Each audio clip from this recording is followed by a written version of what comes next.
Allah telah memberikan taufik kepada kita sehingga kita diberi kekuatan untuk hadir pada malam hari ini dalam rangka mencari ilmu Allah, yang mudah-mudahan dengan hadirnya kita di sini akan menambah nilai ibadah di sisi Allah Subhanahu wa taala.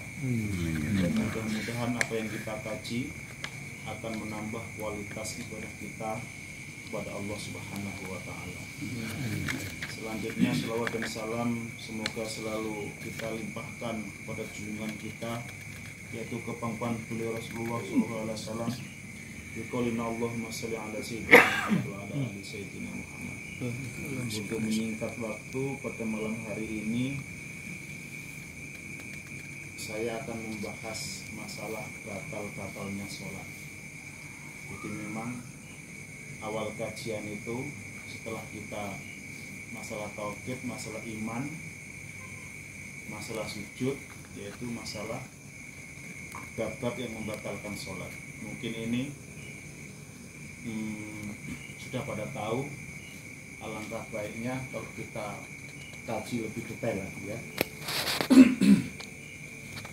Bismillahirrahmanirrahim. Qala mu'allif rahimahullahu ta'ala wa nafa'ana bihi wa bi ulumihi wa amattana fi asrarihi wa a'ada alaina fi barakatihi, amin amin ya rabbal alamin. Bismillahirrahmanirrahim. Faslun, adapun ini ada pasal tabtulu, menjadi batal.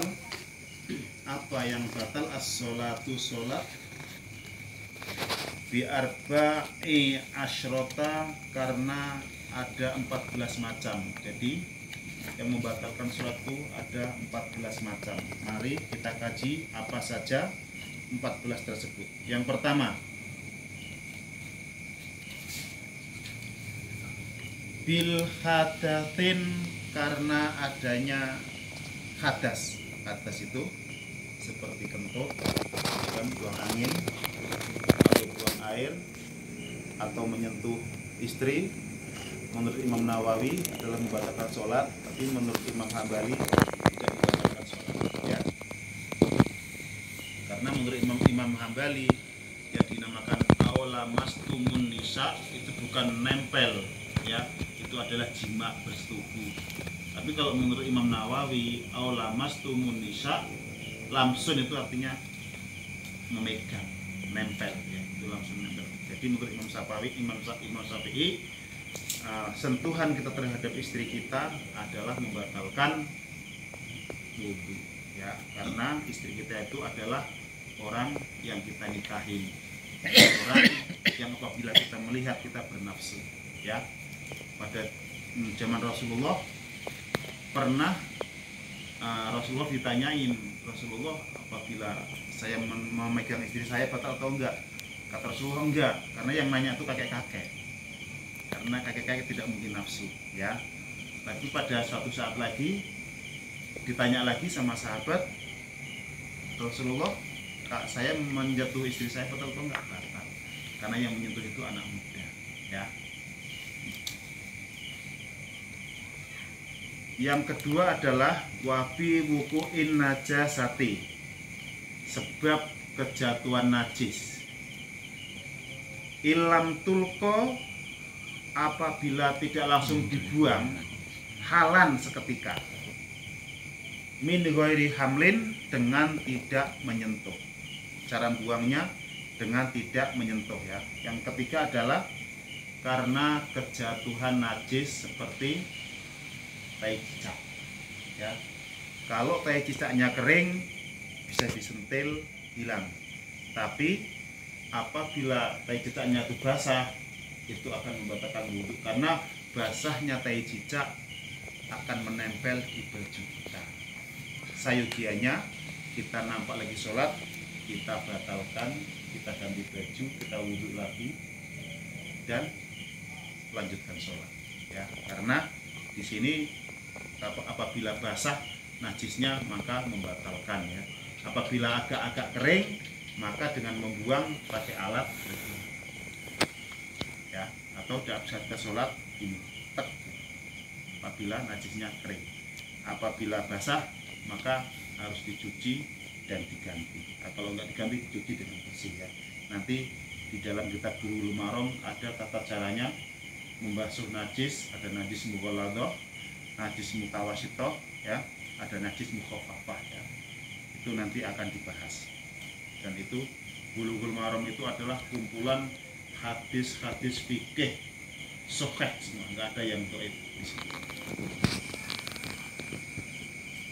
Jadi caranya membuang itu harus jangan dengan tangan, karena kalau dengan tangan kita jadi menempel, jadi batal, ya. Apabila ada di baju atau kita lepas bajunya ganti, ya. Yang keempat, wankishaful aurati ilam tustarohalan. Wankishaful aurati, dan kebuka auratnya ilam tastur halan, apabila tidak ditutupi seketika. Bagaimana ikhwal aurat kita bisa terbuka? Mungkin bisa ketiup angin, ya. Jadi kalau ketiup angin sampai ke atas lutut, kita langsung tutuplah kembali sarung kita, ya.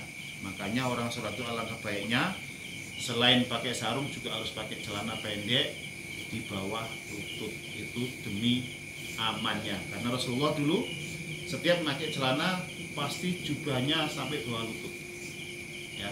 Setiap Rasulullah pakai celana pasti jubahnya sampai bawah lutut. Karena menurut Imam Syafi'i, sholatnya orang pakai celana itu adalah makruh. Ini Imam Syafi'i, ya, jangan dibahas dengan yang lain. Imam Syafi'i yang kita anut.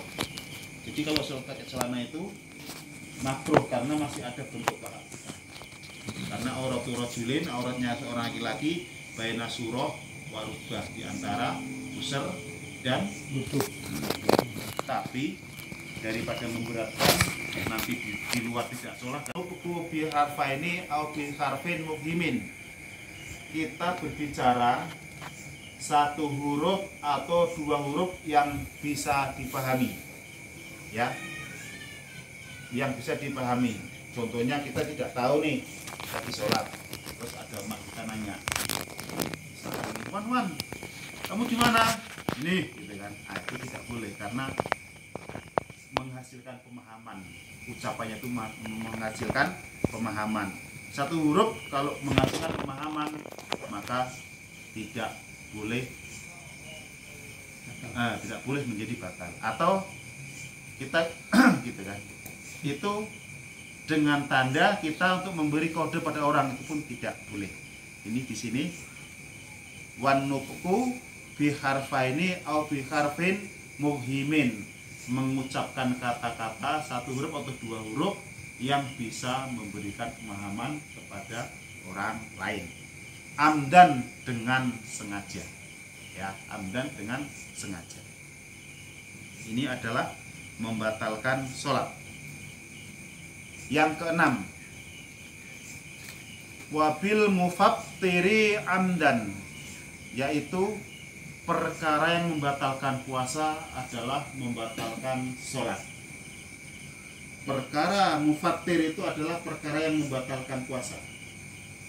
Perkara yang membatalkan puasa itu adalah membatalkan sholat. Di sarahnya, ilal akilal kathiro, kecuali makan yang banyak. Kalau orang puasa, kalau lupa itu tidak membatalkan puasa, tapi di dalam sholat batal sholat, ya. Jadi konteksnya di sini gimana sih? Konteksnya orang sholat kok makan gitu. Contoh, kita habis makan, kumur-kumur kita kurang bersih, ya kan? Terus tiba-tiba ada selip di gigi, terus kita telan, itu membatalkan puasa. Makanya juga membatalkan sholat. Tidak mungkin konteksnya di sini memakan yang banyak, itu tidak mungkin, ya. Di sini dibahas nih wal aklu al kathiru nasian, ya. Jadi makan yang banyak karena lali, karena lupa, itu kalau orang puasa tidak membatalkan puasa. Sudah kenyang baru ingat puasa nih, gitu kan. Jadi itu tidak membatalkan puasa, ya, tapi membatalkan sholat. Yang selanjutnya adalah wa thalathu harakatin mutawaliyatin, bergerak-gerak 3 kali gerakan secara berkelangsungan. Di sini disebutkan mutawaliyatin, ya. Jadi bergerak-gerak 3 kali yang berurut-urutan itu membatalkan sholat. Contoh, jadi kita bergerak-gerak gini, 1, 2, 3, ini batal, ya. Walaupun kita melangkah ke depan gitu kan, kalau 1 kali tidak batal. Atau kalau kita mau garuk-garuk pakai jari 1 ini, nah ini tidak membatalkan sholat. Di sarahnya diterangkan seperti itu, ya. Terus apabila kita ada gatal di sini nih, ya kan, gatal, kita gini lagi. Nah terus kok masih gatal, kita gini lagi, itu tidak batal karena tidak 3 kali mutawaliyatin. Yang dimaksud mutawaliyatin itu adalah ini 3 kali berurutan. Itu akan membatalkan sholat berterus-terusan, ya. Kalau gini? Nah kalau gini enggak, Ya, kalau gini enggak, ya. Karena ini hanya jari. Di sini diterangkan garuk-garuk juga gini juga tidak membatalkan sholat. Makanya demi persatuan di antara kita, gak usah dibahas kayak gini. Gara-gara bahas ini yang tidak penting, kita jadi berpecah belah sama saudara, ya kan. Ada yang puter-puter mbak. Iya. Kalau yang sholat gini-gini gimana nih? Lupa nih. Wal wathbatul fahisyatu, yaitu melompat dengan keras. Melompat dengan keras. Apakah ada orang sholat melompat? Ada. Contoh kita lagi sholat nih, ya kan. Depannya batal, batal lah sholatnya. Jadi kalau mau ngisi sop di depan boleh 1 kali, tapi nggak boleh 3 kali langkah. 1, 2, 3 tidak boleh, 1 kali aja, minimal 2, karena di sini salah suharokati Maksimal. ya, maksimal 2. Kalau 3 berarti batal. Lompat kayak pocong ya. Selanjutnya wadharbatul mafrudatu,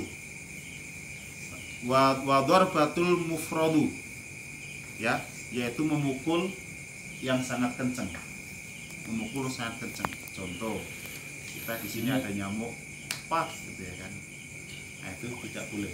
Nanya begini aja, tidak boleh memukul yang sangat kencang. Orang tasawuf nyamuk dipukul. Yang selanjutnya waziyadatu ruknin fi'liin, menambahi rukun yang rukun fi'li. Rukun fi'li itu rukun yang bersifat perbuatan, ya. Karena rukun itu ada rukun fi'li, ada rukun qauli. Contohnya nambahin ruku gitu kan. Sifatnya amdan, dengan sengaja. Tapi kalau lupa tidak apa-apa. Nambahin rukun fi'li dalam sholat, ya kan. Kalau sengaja itu menjadi batal. Tapi kalau lupa tidak apa-apa, ya. Selanjutnya wattaqaddumu ala imamihi bi ruknaini fi'liyaini, ya. Mendahului imam, ya, mendahului imam sampai 2 rukun. Yang mana rukun tersebut adalah rukun perbuatan, ya, mendahului imam sampai 2 rukun. Contoh, ya kan, imam masih berdiri, kita udah rukuk 1 rukun, terus i'tidal, kita bangun lagi, itu membatalkan sholat, ya. Walaupun imamnya salah dalam kondisi kita mau berniat mufarokoh, ya, karena itu tidak sopan. Kalau kita mufarokoh dengan imam karena imam itu salah atau batal, kita mufarokohnya dalam hati saja. Jangan diikutin pakai gerakan kita, sementara gerak sholat kita masih mengikuti imam. Itulah tata cara dalam kita bermakmum dengan imam, ya. Seandainya imam itu melakukan sebuah yang masih boleh, imam duduk karena berdirinya imam sudah sempurna, itu sudah masuk ke rukun yang lain. Atau dia berdiri terus dia duduk lagi, sudah gerak 3 kali, dan itu akan membatalkan sholat. Makanya Kalau ada imam seperti itu, kita harus mufarokoh.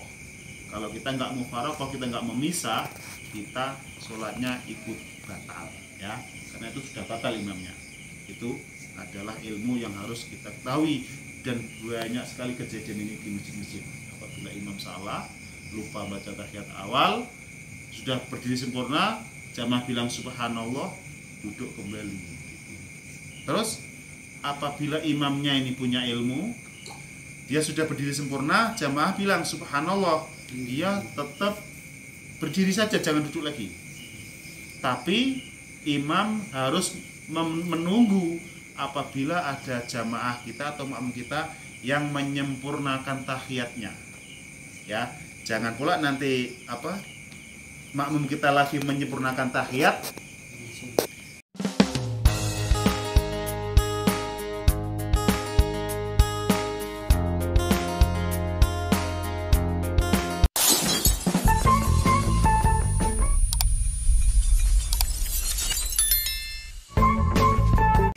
mendahului imam dengan 2 rukun, itu membatalkan sholat. Wa takhallufu bihima bi ghairi udrin, ya. Dan kita meninggalkan rukun kepada imam, 2 rukun juga batal. Makmum ya, makmum. Ya, makmum juga batal. Ya. Wa takhallufu bihima bi ghairi udrin, tidak ada udzur, kita juga batal. Contohnya, imam sudah rukuk dan sudah i'tidal, kita kok masih aja berdiri melanjutkan bacaan Fatihah kita, itu batal, ya. Walaupun Fatihah kita belum sempurna, kalau imam rukuk kita harus ikut rukuk, karena Fatihah kita sudah diwakili oleh imam, ya. Ada juga kadang-kadang imamnya juga agak-agak songong juga, masa baca Fatihah sebentar kali tiba-tiba rukuk, ya kan? Karena kita sudah bermakmum dengan imam, kita harus mengikuti imam.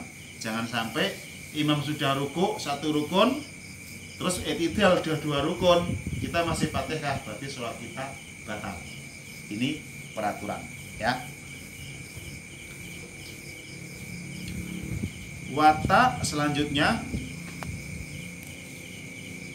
biwairuddin wa niyati qat'us sholati, dan niat memutus sholat.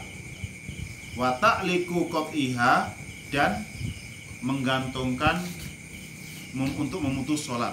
Contoh nih, misalkan kita ini punya pekerjaan profesinya mungkin entah apa, apabila ada tamu, ya kan, apabila ada tamu Handphone bunyi.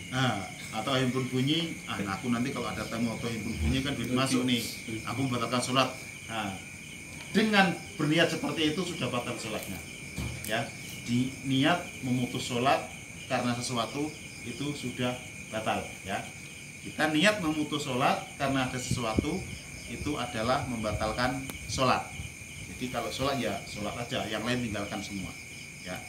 Kecuali sholat sunnah, kita lagi sholat sunnah, ibu kita memanggil, itu boleh dibatalkan. Terus boleh jawab salam dari ibu, karena sholat sunnah, kalau sholat wajib tidak boleh, ya. Selanjutnya, wataraddudu fi qat'iha, dan kita ini ragu-ragu dalam hati kita berbicara, ini ada tamu nih, aku mau memutuskan sholat atau enggak ya, gitu. Ini ada tamu, assalamualaikum, gitu kan. Itu wataraddudu di sini disebut. Assalamualaikum, jawab enggak ya, gitu kan. Lanjut sholat atau nemuin tamu, itu sudah batal. Jadi di sini ragu-ragu seperti itu sudah batal. Jadi kita ada 2 pilihan. Kalau kita lagi menghadap Allah, kok ada 2